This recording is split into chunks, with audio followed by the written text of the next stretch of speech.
John, it's another big game this weekend at Inverness. What's the reaction to last weekend versus the Accies been like from the players? Yeah, we obviously had to go over that on Monday morning. Very much mixed, of course. Mixed emotions, mixed feelings. It was a mixed kind of day. For the vast majority, it was very, very good. Great performance, some great goals, fantastic goals.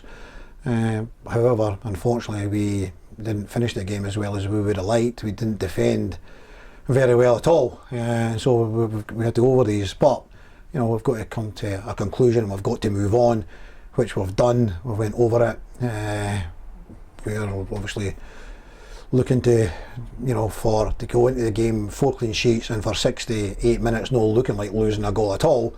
For it to sort of all kind of like go downhill was quite a surprise. I couldn't possibly have seen that coming at all. We were so much in the driving seat, and even in between the goals we were very much a team who were going forward and almost getting another goal. So it wasn't even like we were backs to the wall. It was very occasional attacks, but we got caught in them. We didn't defend crosses, which was really, really poor.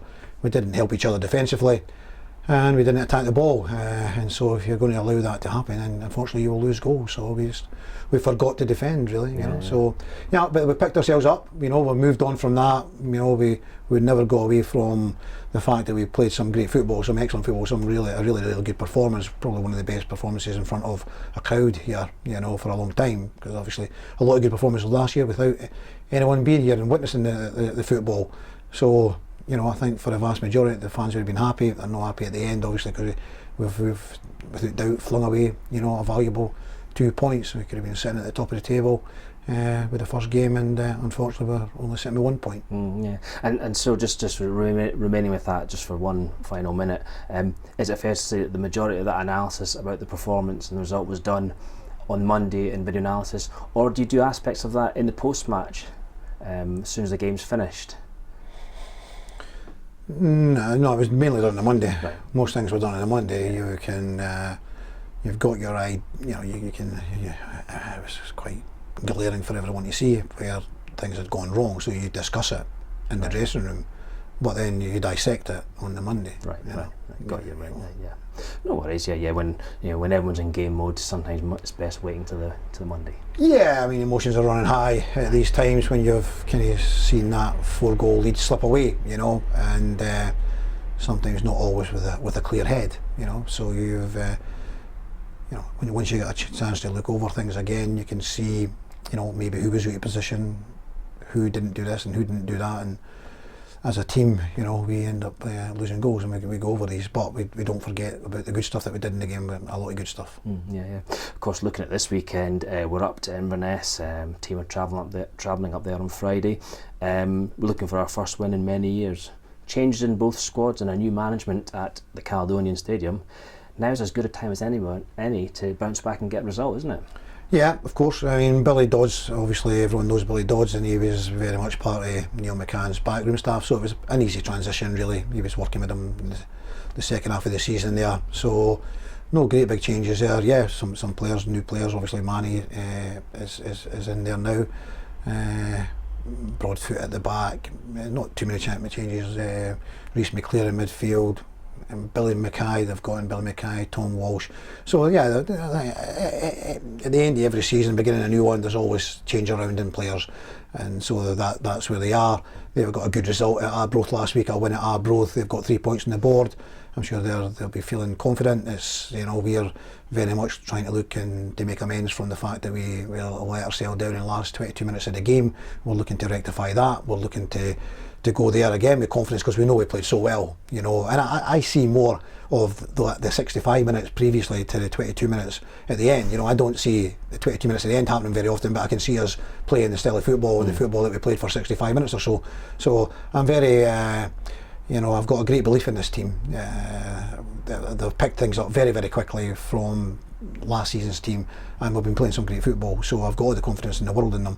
But it's going to be a difficult game, it will be a difficult game, there's no doubt, because as you said there, it's very close to 20 years now since Raith Rovers won against Inverness. So, and we want to try and be the ones who can break that record, and that's a challenge, and it's the challenges that we like. The last time we were up there, it was a 0-0, but we could have been 3-4-5 up early doors, and then they came back in the game, and they could have scored a few goals, and it could have been 5-5, 6-5, whatever. It was a very entertaining game for a 0-0. I'm hoping it's still very entertaining, but hopefully come away with 3 points. Yeah.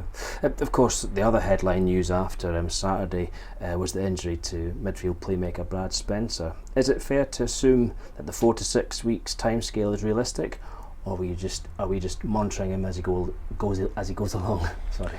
Well, first of all, I think Brad's had a great start to the season. Him and Dylan Tate have been excellent in there, and if there's any compliment to them, I think they've done really well to take on the role, that Regan had, and these two guys learnt a lot from the way that Regan played, and they've just taken it on, and they've been the main men. They've been churning out consistently performances throughout pre-season, into the League Cup and into the league campaign.